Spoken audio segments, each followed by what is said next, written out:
सहनावतु सहनौ भुनक्तु सह वीर्यं करवावहै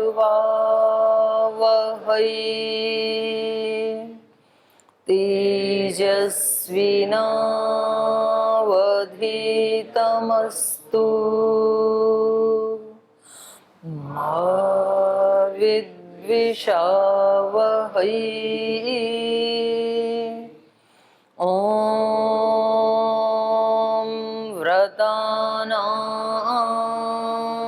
व्रतपति व्रतं चरिष्यामि तच्छकेयं तन्मे राध्यताम् इदमहमनृतात् सत्यमुपैमि ॐ शान्ति शान्ति शान्ति।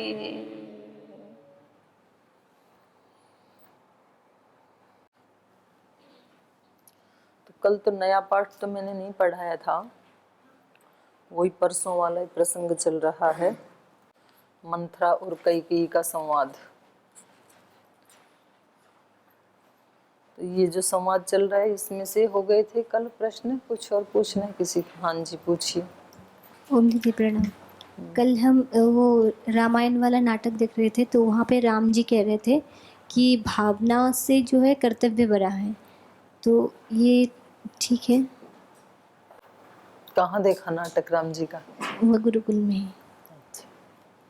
ठीक है, भावनाओं से ही सूक्ष्म रूप है ना भावना, उसी से संकल्प कर्तव्य विचार उसी से बनता है। पहले मूल में भावना होती है, फिर वैसा ही व्यक्ति विचार बनाता है, फिर वैसे संकल्प लेता है, फिर वही उसके कर्तव्य हो जाते हैं। तो कर्तव्य बड़ा है भावना से? नहीं, मूल में भावना है ना। वो ऐसे बोल रहे थे कि भावना से जो है कर्तव्य बड़ा होता है। जब कहीं दोनों टकराने लगे तो भावना के ऊपर फिर कर्तव्य की विजय होनी चाहिए। भावना तो अर्जुन की बोल रही थी ना कि मैं इन पे बाण नहीं चलाऊंगा, और भगवान कृष्ण ने कहा आपका कर्तव्य, ये क्षत्रिय हो आप, ये धर्म युद्ध है, तो भावनाओं में मत बहो, कर्तव्य का पालन करो।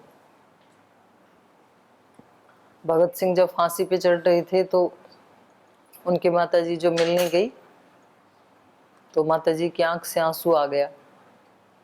तो उन्होंने कहा माँ आपने तो मेरे को ये संस्कार दिए, फिर आज मेरे को कमजोर क्यों बना रही हो? तो उनकी माताजी ने तुरंत बात को पलटा, कह रही नहीं इसलिए नहीं रो रही हूँ कि आप फांसी पे चढ़ रहे हो, इसलिए रो रही हूँ कि एक भगत सिंह और होता तो एक और चढ़ा देती। एक है तू मेरे, एक और होता यदि तो उसको भी मैं देश की उसमें लगा देती सेवा में। तो भावना से ऊपर कर्तव्य हो गया ना। गुरु गोविंद सिंह जी के बच्चों को दीवार में चिन रहे थे जिंदा, तो उनकी दादी सामने खड़ी थी, उसको बांध रखा था। उनको लगा कि दादी रोएगी चिल्लाएगी तो बच्चे भावनाओं में बह जाएंगे, वापस कूद जाएंगे दीवार से, लेकिन दादी रोई नहीं। दादी ने कहा कि बेटा इसी दिन के लिए तो पैदा करते हैं माता पिता, देश धर्म के काम आ जाएं। तो अभी बोलना बड़ा सरल है, पर उस समय कल्पना भी करें कि हमारे सामने कोई हमारे परिजन दीवार में चिने जा रहे हों और हमारी आंख से आंसू ना आए। ऑर्डिनरी नहीं है ये, एक्स्ट्रा ऑर्डिनरी है। तो उन्होंने कर्तव्य को ज्यादा माना ना भावना से, और ये जो कर्तव्य बना, कर्तव्य की भावना आई, इसके मूल में भी भावना ही है, राष्ट्रभक्ति की भावना। हाँ गीता का तो मैंने बताया, गीता में भी यही बात है, वो तो सबसे पहले बताया, तो आपने शायद ध्यान नहीं दिया होगा, मैंने गीता का ही उदाहरण दिया पहले तो। ओम प्रणाम दीदी जी। दीदी जी दशहरा में रावण की पुतला तो जलाते हैं, लेकिन कंस का पुतला क्यों नहीं जलाते? शुरू करो, जितने जितने भी बुरे बुरे लोग हैं, पुतले तो जला ही दो कम से कम, वो खुद जले ना जले। तो कंस का भी जला सकते हैं। और आजकल रावण का पुतला जलाने पे भी ऑब्जेक्शन करने लग गए लोग। एक बहुत बड़ा वर्ग है, वो रावण को अपना आदर्श मानते हैं, अपने नाम वो कहते हैं, गर्व से कहते हैं हम कि हम रावण के वंशज हैं। तो पुतले जलाएं, अब असली ना मिले तो और क्या करें, तो पुतले जलाने पड़ते हैं, असली वाला तो जलता नहीं है। तो कंस ही क्यों आया आपके दिमाग में? और भी तो कई ऐसे हैं जिन्होंने बड़े अत्याचार किए हैं। धर्म में भगवान राम जी, भगवान कृष्ण जी महत्वपूर्ण महान माने जाते हैं। तो जैसे भगवान राम जी महान हैं, वैसे भगवान श्री कृष्ण जी भी महान हैं। तो भगवान श्री कृष्ण जी के हाथों कंस का वध हुआ था, तो ये भी परंपरा होना चाहिए एक हिसाब से। बिल्कुल होनी चाहिए। खोजो, जिस दिन कंस को मारा था उस दिन को फिर यहाँ से घोषित करेंगे पतंजलि योगपीठ से कि आज के दिन कंस को जलाया था, जलाया जाना चाहिए। ऐसा तो नहीं कि रिश्तेदार हैं इसलिए नहीं मनाते हैं। रिश्तेदार कौन है कंस के? हम सब। भगवान कृष्ण जी के रिश्तेदार हैं ना। अच्छा, हाँ ये बात भी ठीक है आपकी। ये तो मेरा दिमाग इतना चला ही नहीं कि भाई वो रिश्तेदार हैं, सगे मामा ही हैं। और जब जिंदे को ही नहीं छोड़ा तो पुतले में क्या दिक्कत है? जिंदे मामा को मार दिया तो पुतला मामा को फूकने में क्या दिक्कत है? गलत संदेश भी जा सकता है। और जिंदा को मारे तब गलत संदेश नहीं गया क्या? वो कुछ दिनों के लिए रहता। तेरे कुछ दिनों के लिए रहा होगा, फिर भूल भाल गए लोग, तो अब नया रिश्तों में कड़वाहट क्यों लाएं? तो ठीक है, आपने तो अपना उत्तर खुद ही दे दिया, तो अच्छी बात है। इसीलिए शायद आप लोग कम प्रश्न पूछते हैं कि आपके प्रश्न उठें, उनका उत्तर मैं दूं, उससे अच्छा तो आप ही दे लेते हो अपने आप को। कितनी अच्छी बात है, अच्छा लगता है मेरे को। तो चलो आगे, और कुछ पूछना है आपका रह गया? ओम दीदी माँ जी। कल के संदर्भ से क्वेश्चन ये था कि जैसे आपने अभी कहा था, कर्तव्य को अपनी भावना से ऊपर रखना चाहिए, तो यही कर्तव्य का चुनाव हमारा धर्म बनता है। तो ये धर्म का कहीं कहीं पे मैंने सुना है व्याख्या कि धर्म जो शास्त्र में लिखा है उसी के हिसाब से चलना चाहिए, वही धर्म कहलाता है। तो क्या शास्त्र में क्या लिखा है आप मेरे को वो बताओ जरा। बहुत कुछ लिखा हुआ हैं? उसमें, तो जैसे धर्म का मैंने व्याख्या यही सुना था कहीं से कि जैसा शास्त्र में लिखा है वैसा ही अपने जीवन में आचरण करो। पर शास्त्रों में अलग अलग लिखा है ना। बिल्कुल। मनुस्मृति में अलग है, वैशेषिक दर्शन में अलग है, योग दर्शन में अलग है। तो आप कौन से वाले धर्म का पालन करोगे? वही तो, इंसान तो कंफ्यूज होके रह जाएगा। हाँ? इंसान तो फिर कंफ्यूज होके रह जाएगा, किसका फॉलो करे किसका ना करे। आपने तो बोला कि शास्त्र में लिखा है वो ऐसा माना जाता है, या ऐसा मैंने सुना है, ऐसा हमारे गुरुजी भी कहते हैं। तो क्या ये धर्म तो हर एक इंसान का अपना एक होता है, क्योंकि हर एक इंसान का एक कर्तव्य उसके हिसाब से बनता है, और उस जो परिस्थिति देश काल समय के हिसाब से वो अपनी चुनाव करता है। तो अगर वो उस परिस्थिति में उसे जो सही लगेगा, उसके अंतरात्मा से जो आवाज़ आएगी कि हाँ ये तुम्हारा कर्तव्य, इसे पहला प्रायोरिटी देना चाहिए, तो वही उसका धर्म कहलाएगा। पर वो आत्मा से आवाज आए तब ना। अगर वो मन से आ रही है या किसी बुरे भाव के कारण वो भावना आ रही है और उसको हम अपनी आत्मा की आवाज बता दें, तो वो तो फिर गलत हो जाएगा ना। मेरी तो आत्मा की आवाज ये थी उस परिस्थिति में, तो वो आवाज आत्मा वाली पहचानना वो इतना सरल नहीं है ना कि कोई भी व्यक्ति अपनी आत्मा की आवाज को पहचान ले। हम अपने मन की आवाज को ही आत्मा की आवाज कह देते हैं। निश्चित रूप से धर्म वो ही है जो आत्मा की आवाज है, ये बिल्कुल सच है। लेकिन आत्मा की आवाज को पहचानना तो एक योगी का काम है, और वो योगी बनने के लिए इन सारे धर्मों का पालन करना पड़ेगा। अहिंसा, सत्यस्तेय, ब्रह्मचर्य, परिग्रह, शौच, संतोष, तपस, स्वाध्याय, प्रणिधान, फिर आसन, प्राणायाम, प्रत्याहार, धारणा, ध्यान, समाधि, ये सारे धर्मों का, धृति, क्षमा, दमोस्तेयम, शौचम, इंद्रिय निग्रह, धीर विद्या सत्यम क्रोध, इनका पालन करना पड़ेगा। अभ्युदय निश्रेयस की उन्नति, उस योगी को बनने के लिए, उस आत्मा की आवाज को सुनने के लिए ये रास्ता तय करना ही पड़ेगा। और एक शब्द में यदि धर्म का अर्थ आप जानना चाहें तो धर्म का अर्थ होता है डुद्रिय धारण पोषण धातु से धर्म शब्द बनता है। तो जो हमें गिरने नहीं देता है, धारण करके रखता है और हमारा पोषण करता है। हमारा मतलब आत्मा का, आत्मा को जो सशक्त बनाता है और आत्मा को जो नीचे गिरने नहीं देता, वो धर्म है। तो अब आप लगा लो, किसी को आप पिटाई करोगे तो आपकी आत्मा सशक्त नहीं बनेगी, कमजोर बनेगी। और आप किसी की सेवा करेंगे तो आत्मा में शक्ति बन आएगी। आप किसी की चीज चुराओगे तो आपकी आत्मा कमजोर बनेगी, कलेजा धक धक करने लगेगा आपका चुराते समय कि कहीं पकड़ा ना जाऊं, पसीने आने लगेंगे। और यदि आप किसी को दान दे रहे हैं तो बहुत पॉजिटिव एनर्जी से भरे हुए होंगे, सिर स्वाभिमान से भरा होगा। तो इसका मतलब देना धर्म है, चुराना अधर्म है, क्योंकि वो आत्मा को नीचे गिरा रहा है, वो काम आत्मा की पावर को। जैसा अभी आपने कहा कि वो आत्मा को पावर को गिरा रहा है, तो एक क्लियर इंडिकेशन है कि आपका क्या करने से आत्मा की पावर बढ़ती है तो वो आपके लिए धर्म हो जाएगा, और क्या चीज़ करने से वो चीज़ का ही हान होता है तो छोड़ देनी चाहिए, तो वो अधर्म हो गया हमारे लिए।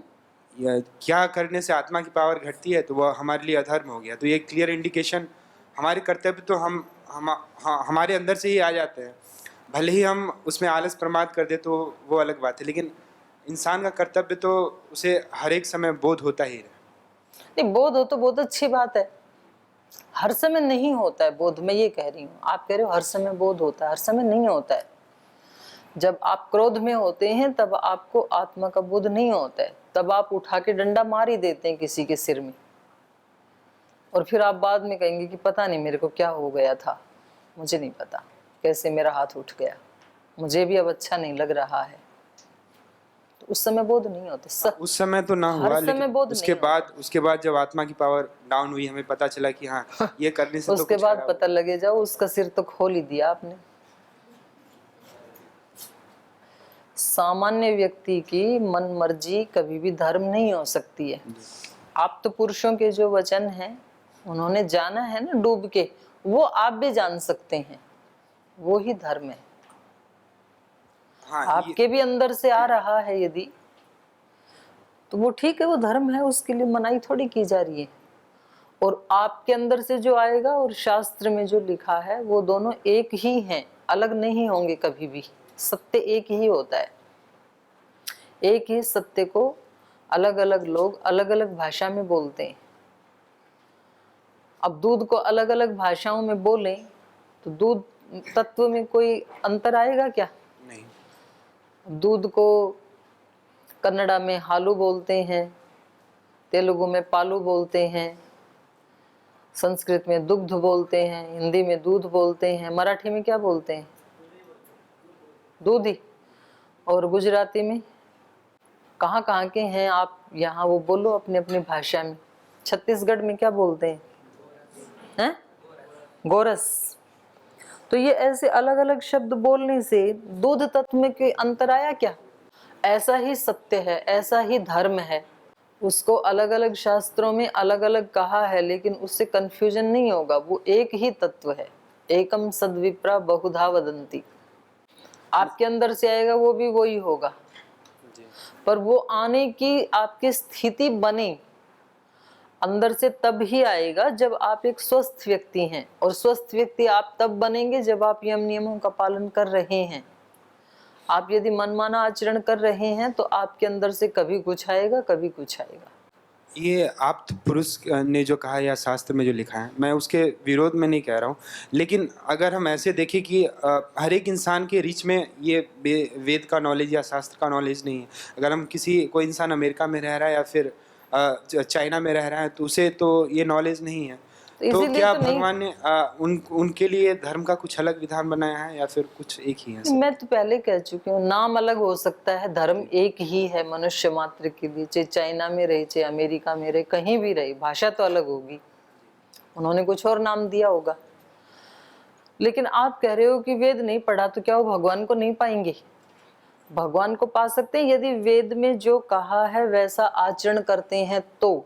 शब्द बेशक वो ना हो, लेकिन बेस वो ही होना ही पड़ेगा। हिंसा करके कोई भगवान को नहीं पा सकता है, चाहे वो कहीं भी रहता हो, चाहे वो चाइना में रहता हो, चाहे कहीं भी रहता हो। भगवान को पाने नहीं उनके द्वारा जो कर्म किया जाता है वो धर्म में कहलाएगा या फिर अधर्म कहलाएगा? तो उसको खुद बोध होता है या नहीं होता है? नहीं होता है, नहीं होता है, नहीं होता है, इसीलिए तो आदमी गलत काम करता है। अगर हमें खुद बोध होता तो हमें ये रामायण पढ़ने की जरूरत क्या है? दर्शन, उपनिषद, गीता पढ़ने की जरूरत क्या है? वेद पढ़ने की क्या जरूरत है? कुरान पढ़ने की क्या जरूरत है? गुरु ग्रंथ साहिब पढ़ने की क्या जरूरत है? बाइबल पढ़ने की क्या जरूरत है? अगर व्यक्ति को खुद हो जाए, होता नहीं है ना। इसको तो मनुष्य के बच्चे को तो बिना सिखाए बोलना भी नहीं आता है, चलना भी नहीं आता है। इससे अच्छे तो पशुओं के बच्चे हैं जो खुद चलना सीख जाते हैं, खुद बोलना सीख जाते हैं। इसको नहीं आ सकता है कुछ भी, इसलिए गुरु की बहुत बड़ी महिमा है। तो ये इसको सीख करके ये उसी सत्य को प्राप्त कर सकता है जो ये कह रहे हैं, ये इसकी सामर्थ्य है। ठीक, और कोई प्रश्न है किसी का? इधर देना योगेश जी को। प्रणाम माता जी। ये क्वेश्चन था कल जो आलस्य और प्रमाद वाला जो चला था, आलस्य और प्रमाद दोनों एक ही है या अलग अलग?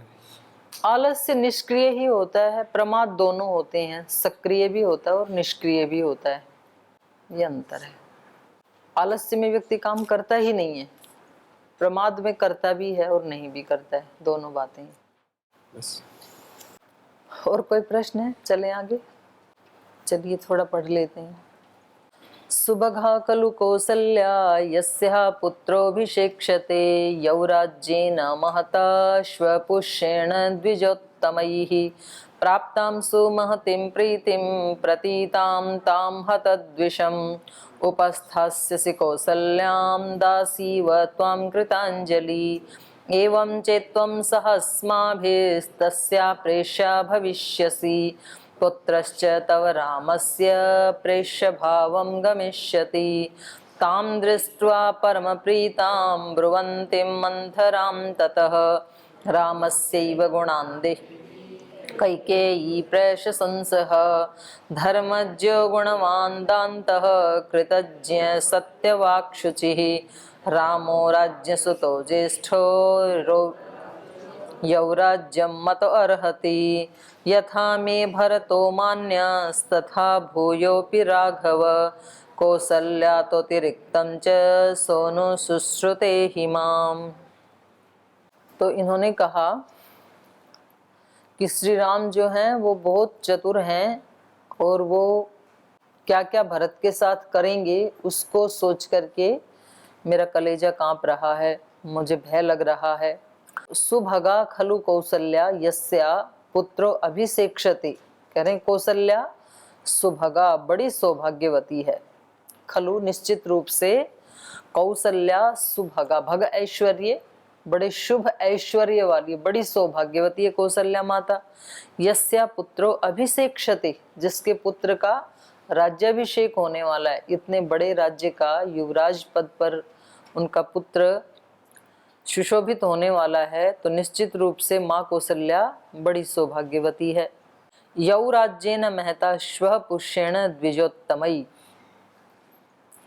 कल पुष्येण, पुष्य नक्षत्र में द्विजोत्तमई ही, उत्तम उत्तम द्विजों के द्वारा, विद्वानों के द्वारा, ऋषियों के द्वारा महता यौ राज्येन, इस महान राज्य का युवराज पद के रूप में अभिषेक किया जाएगा। तो मुझे लग रहा है कि कौसल्या निश्चित रूप से बहुत सौभाग्यशाली है।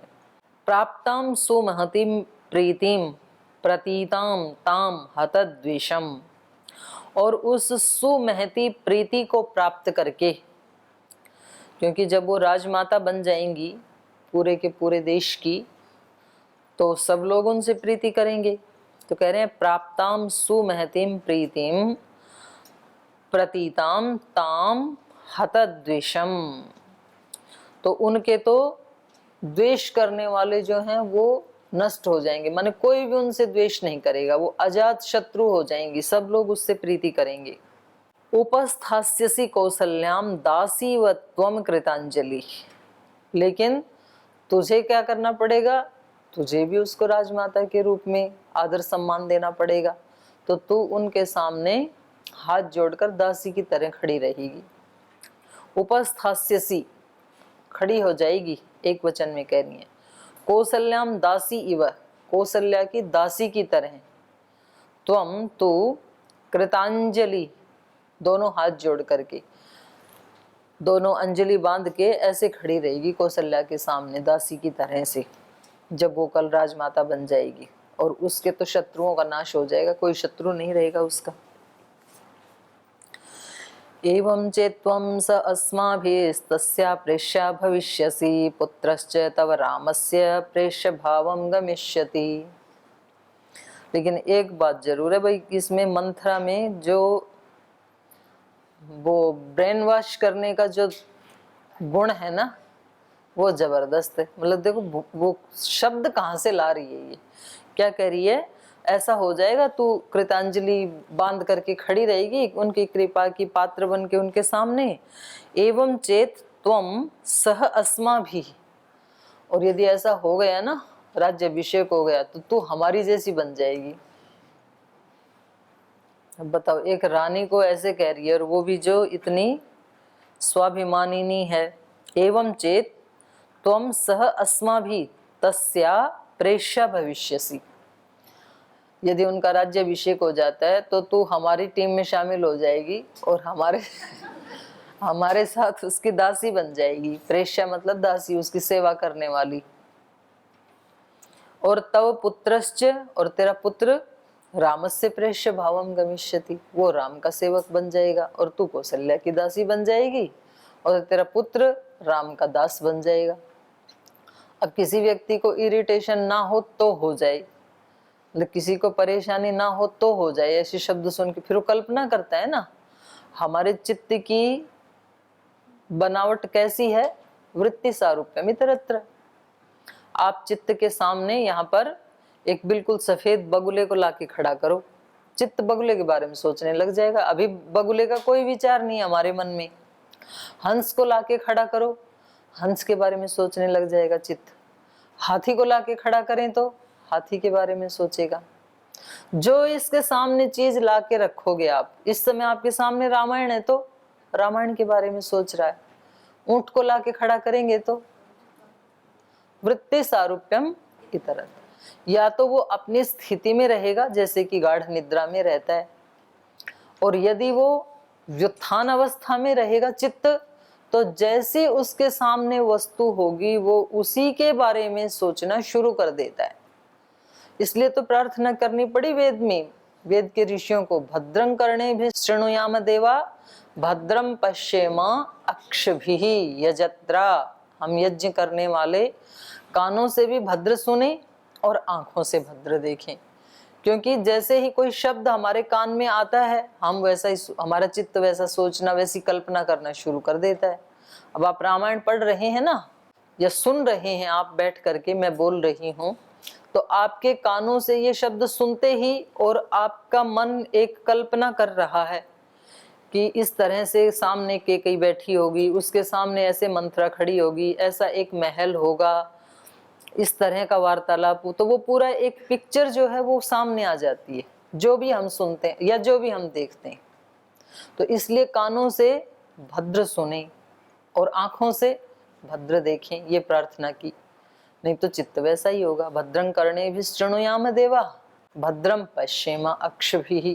तो यहाँ पर ये जो एक वो बना रही हैं, एक तस्वीर बना रही हैं, तो उससे उसका चित्त वैसा वैसा वैसा बनता ही चला जाएगा, किसी का भी बनता चला जाएगा, किसी भी व्यक्ति का। ये केवल कैकेयी की बात थोड़ी है, हम सब की यही बात है। हमारे साथी, हमारे मित्रगण, हमारे गुरुजन हमारे सामने क्या बातचीत करते हैं और कैसे जीते हैं, वैसा हमारा चित्त बनता चला जाता है, पता भी नहीं लगता है हमें। आप कौन सी पुस्तकें पढ़ रहे हैं, पीछे उसके ऊपर मोबाइल के ऊपर एक गेम आया था, क्या नाम था भाई, नाम मुझे नहीं पता, पर उसमें मैंने ये सुना कि जिस भी बच्चे ने देखा वो अपने हाथ काटने लग गए थे। कितनी आत्महत्याएं हो गई। जो भी था, ब्लू था ग्रीन था मुझे नहीं पता, मेरे को बताया पर बहुत लोगों ने बोल जी इतना अच्छा बच्चा था, इंटेलिजेंट बच्चा था, और वो उसको देखते देखते देखते और पता नहीं देखो क्या हुआ। कोई तो किसी ने हाथ काट लिए, किसी ने छत से छलांग लगा दी, किसी ने कुछ किया, मतलब बहुत बच्चे मर गए उससे। तो ये है वृत्ति सारूप्यमितरत्र। जैसा आप उसमें देखेंगे मोबाइल में, जैसा कान से सुनेंगे, जैसी पुस्तक पढ़ेंगे, जैसे लोगों के आसपास रहेंगे, वैसा व्यक्तित्व बनता चला जाता है। तो यहाँ पर अच्छी भली हैं ये कई, लेकिन मंथरा पूरा संप्रेषण कर दे रही है अपना आइडिया उसको, और वो वैसी वैसी बनती चली जा रही हैं। क्योंकि ऐसी कल्पना करके तो कोई भी व्यक्ति डर जाए, भाई ऐसा है तो फिर मैं ये इसमें खुशी नहीं मनाऊंगी राम के राज्याभिषेक में। अगर मुझे दासी बनना पड़ेगा और यदि मुझे ऐसे हाथ बांध के उनके सामने खड़ा रहना पड़ेगा, कौशल्या के सामने, और मेरे पुत्र को यदि राम के सामने खड़ा रहना पड़ेगा, फिर तो ये बड़ी दिक्कत आ जाएगी मेरे जीवन में। क्योंकि पहले उसको क्या लग रहा था, राम तो मुझे कौशल्या से भी ज्यादा मान देते हैं, प्रीति करते हैं, तो वो राजा बने तो मेरे लिए कितनी अच्छी बात है, वो मुझे और प्रीति करेंगे। लेकिन ये अभी उल्टी तरफ दिमाग को लगा रही हैं, तो बहुत लोगों का जीवन उनके मित्र बर्बाद कर देते हैं। वो कहीं एक जगह लगे हुए हैं, वहां से उसको उखाड़ देते हैं। जैसे कल ये दीपिका पूछ रही थी ना कि कुछ लोग यूं बोल तुम्हारी तो अंधश्रद्धा है, ऐसी ही बात करते हैं, बोल तुम हो भोले, और वो अपने आप को इतना समझदार समझते हैं कि हम जो सोच रहे हैं वो ही बिल्कुल ठीक है। जैसे कई बोल रही है ना उसको कि मूड है तू, तो तेरी सोच का पुत्र तो राजा बन रहा है और तू खुशियां मना रही है, कितनी तेरी बुद्धि के ऊपर तरस आ रहा है मुझे। ऐसे हमारे आसपास कुछ लोग होते हैं, उनका दिमाग अपना नेगेटिव मोड पे चलता है हमेशा, और वो हमारे कानों में बोल तू तो बेवकूफ है, तुझे नहीं पता यहाँ क्या हो रहा है, तेरी तो अंधश्रद्धा है। अब मैं इन सुनने वालों से पूछना चाहती हूँ कि वो जो आपको ऐसे कह रहे हैं वो कोई आप्त पुरुष है क्या, कि उनके वचन बिल्कुल सत्य हैं? तो ये जो अभी पूछ रहे थे ना ब्रह्मचारी कि जी हमारा अंतःकरण ही बता देगा कि कर्तव्य क्या है, अकर्तव्य क्या है। हमेशा उस स्थिति में रहता तो नहीं है व्यक्ति। अगर रहे तो दूसरे व्यक्ति की बात का बिल्कुल भी प्रभाव ना पड़े।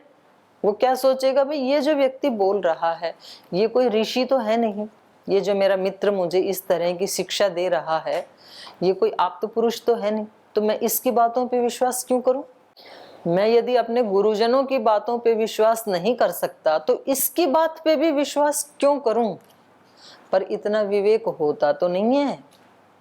उसको तो लगता है कि ये जो कह रहा है कहीं ना कहीं ये ठीक ही कह रहा है, कहीं ऐसा ना हो जाए। फिर वो उदाहरण लाएंगे, देखो उसके साथ ऐसे हुआ, उसके साथ ऐसे हुआ, उसके साथ ऐसे हुआ। तो अब इस व्यक्ति को प्रतिपक्ष उठाना चाहिए कि कितने ऐसे भी तो हैं जिनके साथ नहीं हुआ और उनका जीवन जीरो से ऊपर की तरफ उठा और उठ रहा है, ऐसे लोग भी तो हैं। तो हम उनको देखें ना। हम संगठन में सेवा करते हैं, कभी कोई व्यक्ति कुछ बोलता है, फिर हम महाराज जी के सामने आके बताते, महाराज जी कुछ लोग ना ऐसे कह रहे हैं। तो महाराज जी पूछते थे, बोले कितने लोगों ने कहा ये? तो सचमुच उसको गिनते तो एक दो ही मिलते थे उल्टा बोलने वाले। तो महाराज जी बोलते तुम दो की बात को सुन करके उसको इतना मल्टीप्लाई कर रहे हो, जो 98% लोगों ने बोला उसको देखो ना।